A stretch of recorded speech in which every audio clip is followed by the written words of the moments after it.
Assalamu alaikum, dear students. Welcome to my channel NEET DW Foundation classes. So, till yesterday we have done frictional forces, we have done kinetic friction, we have done static friction, we have done rolling friction, we have done work done, we have done why is it easier to pull a body than to push a body. So, in NLM, Newton's laws of motion, one of the concepts that we relate, that one of the concepts that was heavily discussed for the derivation of the second law of motion निकालने के लिए एक concept की use किए थे हमने, जो हमने बहुत ज्यादा डिस्कस किया, that's called the momentum. That was the momentum, right? That was the momentum P. That is P is momentum, right? ये हमने डिस्कस किया था एनएलएम में, न्यूटन लॉज ऑफ मोशन में हमने ये डिस्कस किया था. तो what actually is a momentum? Momentum is the quantity of motion possessed the body. एक बॉडी में कितना मोमेंटम है. अगर मैं किसी बॉडी को ऐसे फेंकता हूं तो इसमें मोमेंटम होता है. मोमेंटम मींस मास, इसमें क्वांटिटी ऑफ मोशन कितनी होती है. अगर इसका मास हैवियर होगा तो ज्यादा मोमेंटम होगा. फिर उस मोमेंटम से मैंने एक चीज डराइव किया था कि जितना मोमेंटम किसी में चेंज हो जाएगा उसमें उतना फोर्स अप्लाई होता है. जितना किसी बॉडी में मोशन चेंज होती है तो इट मींस उतना ही उसमें फोर्स अप्लाई होता है. That's what is called in second law of motion, जो मैंने लिखा था कि F is equal to dp by dt, right? यही तो सेकंड लॉ ऑफ मोशन था. फिर थर्ड लॉ ऑफ मोशन मैंने बता दिया था. कि अगर एक बॉडी ए बी है, for example not body A B, अगर टू कोलिजन, अगर एक ब्लॉक, एक आ रहा है बॉल यहां से आ रही है, एक बॉल यहां से आ रही है, राइट? ये वेलोसिटी v से आ रही है, ये भी वेलोसिटी v से, ये वेलोसिटी u1 से आ रही है, ये वेलोसिटी u2 से आ रही है, राइट? तो अगर ये बॉडी इस बॉडी पे फोर्स F1 अप्लाई करती है, right? This body 1, this body 2, अगर ये बॉडी 1 इस बॉडी 2 पे फोर्स F1 अप्लाई करती है, राइट? तो इट मींस बॉडी 2 भी इस बॉडी 1 पे एक फोर्स अप्लाई करेगी. दैट इज बॉडी 2 भी इस बॉडी 1 पे फोर्स अप्लाई करेगी, but that will be opposite and equal. So ये था Newton's third law of motion कि जब भी एक बॉडी दूसरी बॉडी पे फोर्स अप्लाई करती है, जब भी कोलिजन होता है दो बॉलों के बीच में, तो जो एक बॉल दूसरी बॉल पे फोर्स अप्लाई करती है तो वो दूसरी बॉल भी पहली वाली बॉल पे फोर्स एक अप्लाई करती है, but opposite in direction. That's what is called Newton's third law of motion. तो यही दो लॉज ऑफ मोशन जो सेकंड वाला है और थर्ड वाला है. सेकंड वाला mean rate change of momentum is equal to the force, और थर्ड वाला है कि F12 is equal to minus F21. In every action there is an opposite equal reaction. तो ये दो वाले लॉज ऑफ मोशन जो है, इन्हीं की वजह से हम आज एक कॉन्सेप्ट पढ़ते हैं. आज एक कॉन्सेप्ट इस फिजिक्स में पढ़ते हैं, कंजर्वेशन ऑफ लीनियर मोमेंटम. कि एक मोमेंटम जब किसी बॉल का होता है, किसी ऑब्जेक्ट का होता है, जिसको भी मोमेंटम होता है, व्हीकल मान लो, साइकिल ले लो, बॉल ले लो, बास्केटबॉल ले लो, क्रिकेट बॉल ले लो, फुटबॉल ले लो, तो उसका जो मोमेंटम होता है वो टोटल कंजर्व होता है. वो चेंज नहीं, वो अगर चेंज हो भी जाएगा वो इन ए वे वो ऐसे चेंज हो जाए कि फाइनली जो लास्ट में जो मोमेंटम होगा वो इनिशियल मोमेंटम के बराबर होगा, राइट? वो चेंज हो जाएगा, लेकिन कैसे चेंज हो सकता है कि अगर दो बॉलों के बीच में टक्कर होता है तो अगर पहली वाली बॉल का मोमेंटम कम हो जाएगा तो वो दूसरी बॉल की मोमेंटम इंक्रीज हो जाएगा. दैट मींस टोटल मोमेंटम जो होगा इस बॉल और इस बॉल का जो मोमेंटम होगा, that means momentum of ball A plus momentum of ball B, that is always constant और दैट इज ऑलवेज कंजर्व्ड. वो कभी चेंज नहीं हो जाएगा. हाँ, बॉल ए का मोमेंटम कम हो सकता है, बॉल ए का मोमेंटम ज्यादा हो सकता है, या बॉल अगर दो बॉल्स है, बॉल ए और बॉल बी, जो से मेरे यहाँ पे बॉल ए और बॉल बी, फॉर एग्जाम्पल अगर इसका मोमेंटम m1u1 है, इसका मोमेंटम m2u2 है, तो इनका मोमेंटम अगर कुछ होगा m1u1 प्लस m2u2, तो लेकिन फाइनली इसका जो मोमेंटम होगा दोनों भालों का, वो होगा इनिशियल मोमेंटम. टकराने से पहले जो इनका मोमेंटम होगा वो टकराने के बाद इनके मोमेंटम के बराबर होगा. That's what's called the law of conservation of linear momentum. Conserve means it remains constant. Conserve means total momentum remains constant, but under one condition. वो कंडीशन क्या है? in the absence of external forces. जब भी किसी system of body, जब भी किसी system of particle जो म्यूचुअली इंटरेक्ट करते हैं, फॉर एग्जांपल हम देखते हैं, मतलब कोई बोतल ले ली हमने उसमें वाटर भर दिया, उसमें कुछ पार्टिकल्स एक दूसरे से टकरा करते हैं, मतलब इधर उधर कोलिजन्स करते हैं, तो उनमें जो फाइनल मोमेंटम होता है वो होता है equal to the total initial momentum. जो टोटल इनिशियल मोमेंटम होता है, जो स्टार्टिंग में उसका इनिशियल मोमेंटम होता है, टोटल इनिशियल मोमेंटम, वो फाइनली लास्ट फाइनल मोमेंटम के बराबर होता है. तो इस conservation of momentum, law of conservation of momentum को ड्राइव करने के लिए I will use two laws of motion, second law of motion and third law of motion. That's what I am gonna do today. For example, और तो मैं आपको एक simple example देता हूं. जब एक गन से गोली निकलती है, राइट? अगर एक गन से जब गोली निकलती है, for example if pb is the momentum of the if pb is the momentum of the bullet is the if PB is the if PB is the momentum of bullet, if PB is the momentum of the bullet, अगर PB is the momentum of the bullet and PG is the recoil momentum or momentum of gun. जैसे कि आप लोग जानते हो, जब भी गोली एक गन से बाहर निकलती है तो एक रिकॉइल वेलोसिटी, वो गन जो होता है वो पीछे की तरफ होता है जब उसके आगे से when the bullet is released from the front portion of the gun recoils back, ये वापस आता है, right. It means it has to conserve the linear momentum. अब जाके एक सिंपल एग्जांपल मैं यहाँ पे देता हूँ. अगर पीबी एक बुलेट है, अगर पीबी मोमेंटम ऑफ बुलेट है, एक गोली का मोमेंटम अगर पीबी है and if PG is the momentum of the gun, और पीजी क्या है, ये गन का मोमेंटम है, राइट, और पीजी है गन का momentum. So then after that, तो अगर if PB is the momentum of the bullet and PG is the moment of the gun, तो अगर फोर्स, तो और अगर इफ F1, अगर F1 वो वाला फोर्स है जो गन बुलेट पे लगा देता है, राइट, या अगर अगर F1 वो वाला फोर्स है जो गन इस बुलेट पे लगा देता है, तो it means minus times F1 is that, it means minus F is the force. It means if F is the force applied by the gun on the bullet, then it means minus times ये जो F है, minus times F, ये minus times F जो है, it is the force applied by the bullet on the gun. So that's what's called ये जो momentum है, that means F is equal to minus times F. So it means F is equal to, no, not F is equal to minus, it means force, sorry, it means force. So that means जब भी कोई ball होती है, अगर यहाँ पे जैसे मैंने दिखा दिया, अगर बॉल A बॉल B पे एक फोर्स अप्लाई करती है, that means F12, that means ये बॉल भी एक फोर्स अप्लाई करेगी किस बॉल पे, बॉल ए पे, but that will be in opposite direction, but equal, लेकिन उसकी डायरेक्शन अपोजिट होगी. सिमिलरली अब हम एक बुलेट और गन की एग्जांपल लेते हैं. यहाँ पे जब गोली गन से बाहर निकलती है तो गोली पे एक फोर्स लगता है जिस फोर्स की वजह से वो निकलती है, लेकिन एक गोली भी रिटर्न में एक फोर्स अप्लाई करती है किस पे, गन पे, वो अपोजिट एंड इक्वल टू होगा the force of the gun. So similarly now, अगर अब यहाँ पे हम ऐसा करते हैं, right, if now PB is the momentum of the bullet and PG is the momentum of the gun, then momentum of the bullet after the firing, momentum of the bullet after the firing, right, इसको यहाँ पे लिखते हैं after firing, जब fire करने के बाद अगर मोमेंटम ऑफ बुलेट पीबी है और momentum of gun is recoil momentum, यहाँ पे रिकॉइल लिख दो, रिकॉइल मोमेंटम, तो ये वो वाला मोमेंटम है जिस मोमेंटम की वजह से ये गन पीछे की ओर होता है. Then I can say here ये जो मोमेंटम ऑफ गन है, that is equal to minus times momentum of bullet. So ये है actually the law of conservation of momentum, कि जो मोमेंटम उसका है, अगर for example that means PG जो मोमेंटम का गन है वही एक्चुअली मोमेंटम ऑफ बुलेट भी होगा. That means total moment, that means initial momentum is equal to the final momentum. That's what I am saying. और I can say here PG plus PG plus PB is equal to 0. That means the total momentum of the bullet plus the sun is equal to 0. That means total momentum, जो momentum total है किसका, gun और bullet का, that is constant, that is conserved, that is 0, because initially वो rest पे ही थी, right. Initially bullet भी rest पे ही था और गन भी रेस्ट पे ही था, और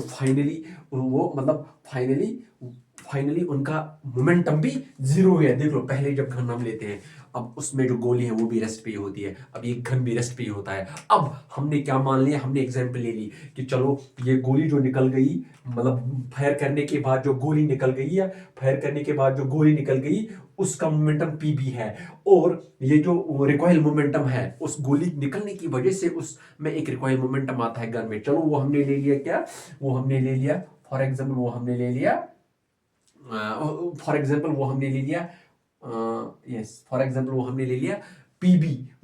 पीजी, मतलब मोमेंटम ऑफ द गन. अब जैसे कि मोमेंटम ऑफ गन जो है वो पीछे की ओर है, लेकिन it is equal to the momentum of the bullet, because जो मोमेंटम आगे की तरफ चला गया और वो momentum equal to the momentum of the bullet. अब देख लो पहले फाइनली मोमेंटम क्या होगा, जब फाइनल मोमेंटम क्या है, मतलब गोली निकलने के बाद और रिकॉइल मोमेंटम ऑफ गन के बाद फाइनल मोमेंटम क्या है, जीरो। अगर हम देखते हैं कि इनिशियली बिगिनिंग में भी मोमेंटम जीरो था, टोटल मोमेंटम वो कैसे जीरो था, बिकॉज जब गोली गन के अंदर थी रेस्ट पे और गन भी रेस्ट था, तो उनमें टोटल मोमेंटम जीरो था। So that is what is actually the conservation of momentum, कि जो इनिशियली मोमेंटम था गन गोली निकलने से पहले, जो इनिशियली मोमेंटम था गन प्लस ब्लड सिस्टम का, दैट इज द, और वही वाला मोमेंटम रहेगा गन प्लस गोली का, गन प्लस बैलेट सिस्टम का भी वही मोमेंट रहेगा, but after the firing of the bullet. So that's what I am trying to say, what is the conservation of momentum. अब यहाँ पे हम और एक एग्जाम्पल अच्छे से पढ़ते हैं, राइट। सो फॉर एग्जाम्पल अब हम यहाँ पे और एक एग्जाम्पल पढ़ते हैं अच्छे से, सो दैट यू कैन। तो अब यहाँ पे क्या मैंने बता दिया कि अगर ये फॉर एग्जाम्पल इसका मास, अगर ये इसका मास m1 है और इसका मास, और अगर इसका मास m1 है और इसका मास फॉर एग्जाम्पल m2 है। अब यहाँ पे ये एक बॉल A है और ये एक बॉल B है, ये बॉल 1 है, ये बॉल 2 है, तो और इसका मास m2 है, और ये वाला जो है बॉल ये u1 वेलोसिटी के साथ चल रही है, और ये वाली बॉल जो है u2 वेलोसिटी के साथ आ रही है। तो ये दो बॉल जो है ये एक दूसरे के कॉन्टैक्ट में आते हैं, they come close to each other. अब ये जब एक दूसरे के पास आते हैं तो दे विल कोलाइड।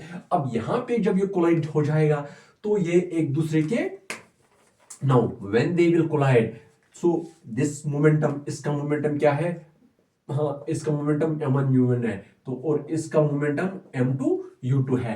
अब ये बॉल आ गई यहां से, ये बॉल आ गई यहां से, तो बीच में इनका कोलिजन हो गया।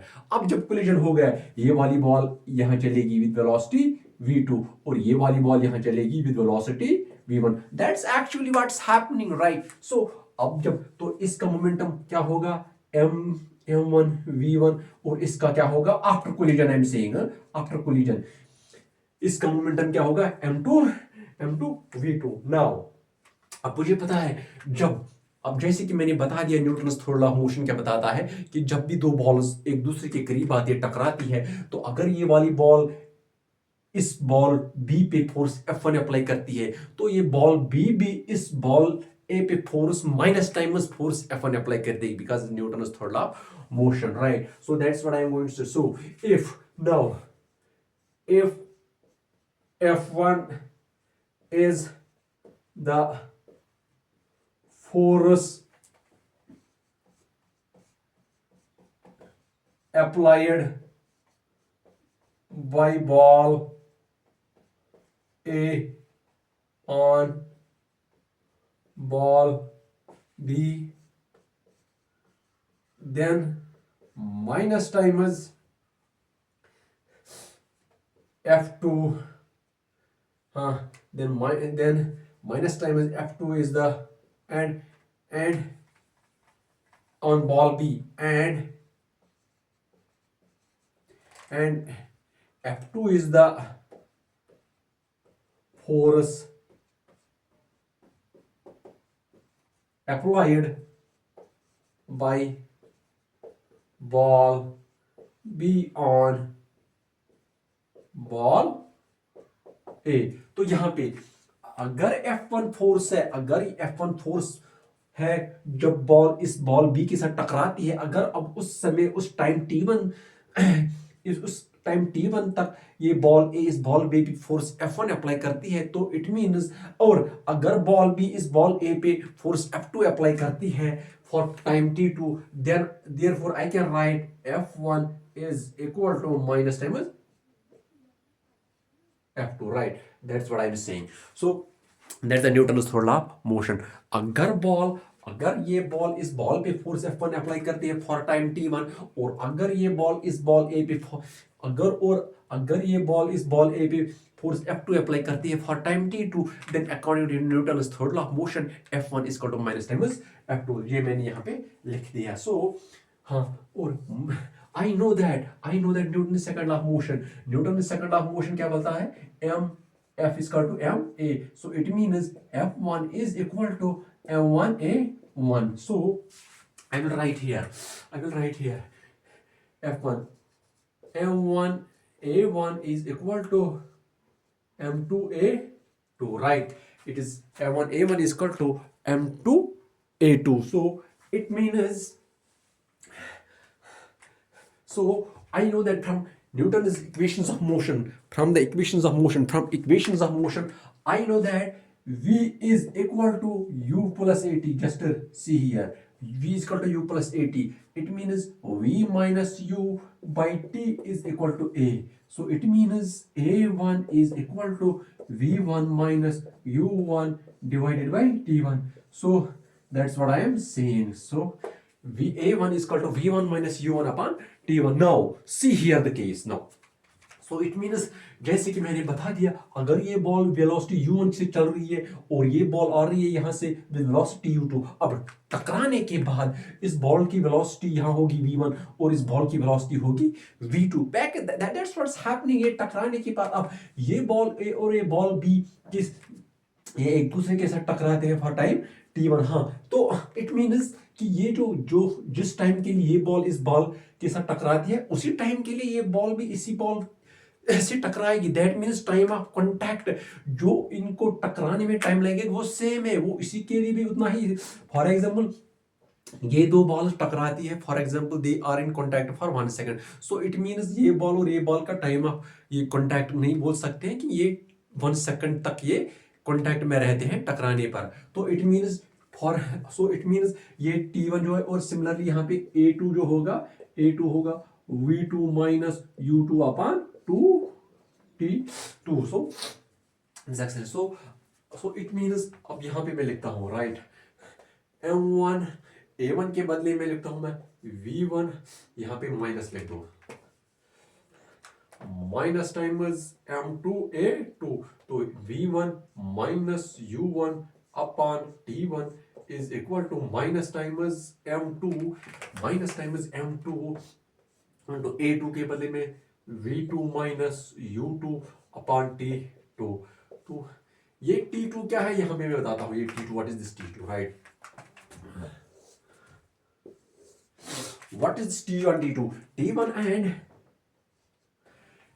and T2 वो वाला टाइम है. फॉर एग्जाम्पल जो मैंने ले लिया यहाँ पे, जिस टाइम के लिए बॉल ए और बॉल भी टकराते हैं.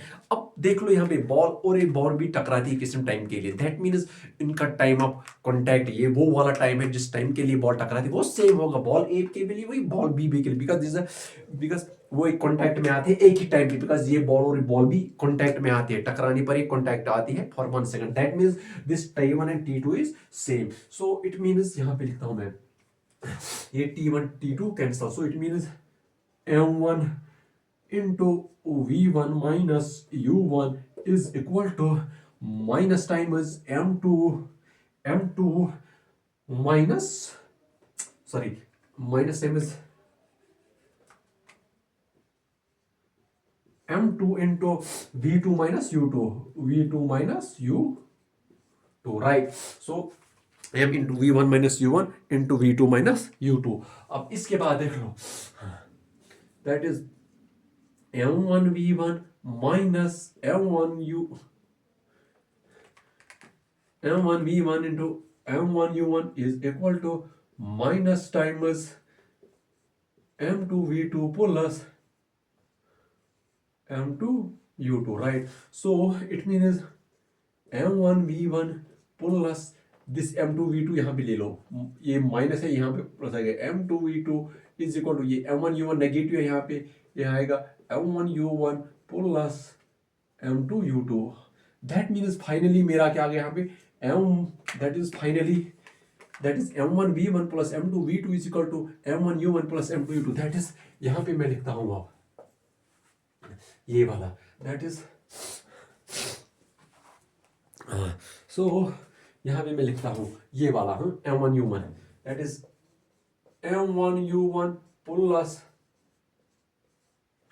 M2 U2 is equal to यहाँ पे लिखा हूँ, that is M1 U1 plus M2 U2 is equal to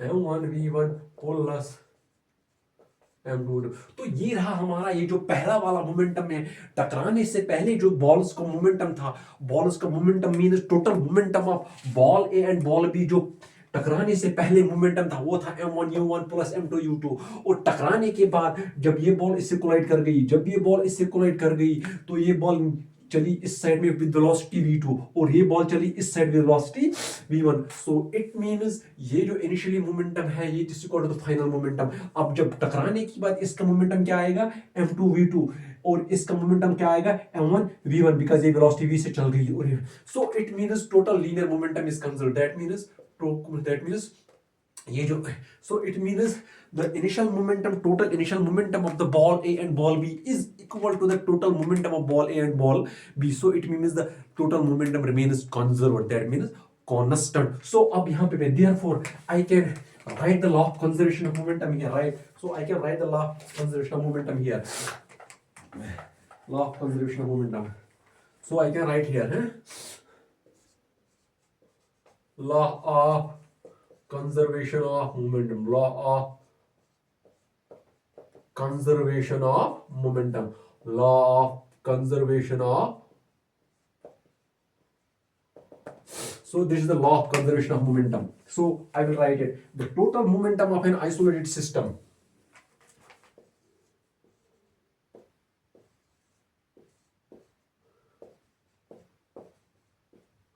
ये बॉल ए थी, ये बॉल बी थी, इसकी वेलोसिटी u थी, इसकी वेलोसिटी u थी। और टकराने के बाद ये इस साइड चली v2 वेलोसिटी से a is to v1, right.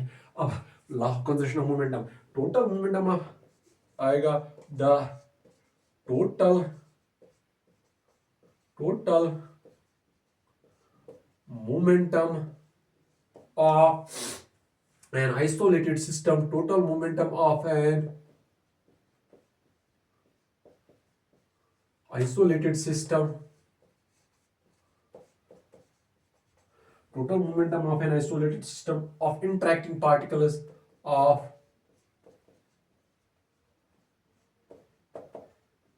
of interacting particles remains is conserved। वो मैं बता रहा हूं। देख लो मैंने क्या बता दिया यहाँ पे, मैंने बता दिया कि law of conservation of momentum क्या बोलता है। Law of conservation of momentum बताता है कि ये जो total moment, this is the law of conservation of momentum, law of conservation of momentum, law of conservation of momentum क्या बता दिया मैंने कि total momentum of an isolated system of interacting particles is conserved. Interacting particles, इसमें दो concepts आपको याद रखने। देख लो, इसमें मैंने बता दिया isolated system. For the law of conservation of momentum the concept isolated is very important. Isolated means the system which is not subjected to any forces, the system which is in the absence of the forces. A system in the absence of external forces is called an isolated system. For example, a block, an eraser, a pen, in the absence of any external forces, this is an isolated system. So that is the main point in the law of conservation of momentum कि एक isolated system जो होगा, that means a system in the absence of external forces, the total linear momentum remains constant, the total linear momentum remains the same. So जैसे कि मैंने यहाँ पे बता दिया, फिर से मैं एक बार बताता हूँ कि अगर बॉल ए थी और अगर बॉल बी है, ये बॉल ए का मास m1 है और ये वेलोसिटी u1 के साथ चल रही है, और ये बॉल बी है, इसका मास m2 है और ये बॉल इसका वेलोसिटी u2 से चल रही है। अब ये यहाँ आ रही है, ये टकराएंगे, बीच में टकराएंगे फॉर टाइम t1, तो और इसका मोमेंटम m1u1 होगा, m2u2 होगा, राइट। तो जब उसके बाद मैंने बताया, और टकराने के बाद ये वेलोसिटी v2 से यहाँ चलेगा और ये भी वेलोसिटी v1 के साथ यहाँ चलेगा। तो फिर मैंने क्या, तो हाँ, जैसे कि अगर ये बॉल, उसके बाद मैंने सब कैलकुलेट करके मैंने फाइनली यहाँ पे दिखा दिया कि m1u1 plus m2u2 equal to m1 plus m1 plus m2v2। This is the momentum, just remember, this is the momentum of the system, this is the momentum of the balls after interacting. After collision, the momentum of both the balls is this. Please just remember it. After collision of ball A and ball B, the total momentum of the system, total momentum is the momentum of ball A plus momentum of ball B. It is equal to the total momentum. It is equal to the total initial momentum of ball AB. That means this is equal to the total momentum of ball A and ball B, but before collision, which is equal to m1 u1 plus m2 u2. So today I have delivered the lecture that what's actually the law of conservation of momentum. जब भी अगर ball ए आएगी ball B आएगी उनके बीच में collision होगा, यहाँ to interacting bodies आ जाएगी, एक स्कूटर आ जाएगा और एक फॉर एग्जांपल फोर व्हीलर आएगा और एक टू व्हीलर मीन्स एक बाइक आ जाएगी और यहाँ से एक टैक्सी आ जाएगा और उनके बीच में कोलिजन होगा. तो जो उनका पहला मोमेंटम था, कोलिजन से पहले जो उनका मोमेंटम था, that means momentum of scooter plus momentum of car, it will be equal to the momentum of car plus momentum of scooter after the collision. So total momentum in the universe remains conserved, but in the absence of the applied forces, external forces, जब भी इन दो पे कोई बाहर से force नहीं आएगा, फिर इनके बीच में अगर कोलिजन हो गया, इंटरेक्टिंग, मैंने यहाँ पे लिख दिया in system of interacting particles, the total moment of an isolated system of interacting particles. यहाँ पे भी इंटरेक्शन हो रही है ना, because they are colliding with each other. So that's what is called the law of conservation of momentum. That is total initial momentum is equal to total final momentum. So I hope that's all for today. That the law of conservation of moment, total momentum on an isolated system is equal to that is conserved. So I hope just be focused and work hard, save time, don't waste time, and just be focused on the need JEE. So I hope everybody is doing well. So let's meet tomorrow inshallah. Allah Hafiz, all the best.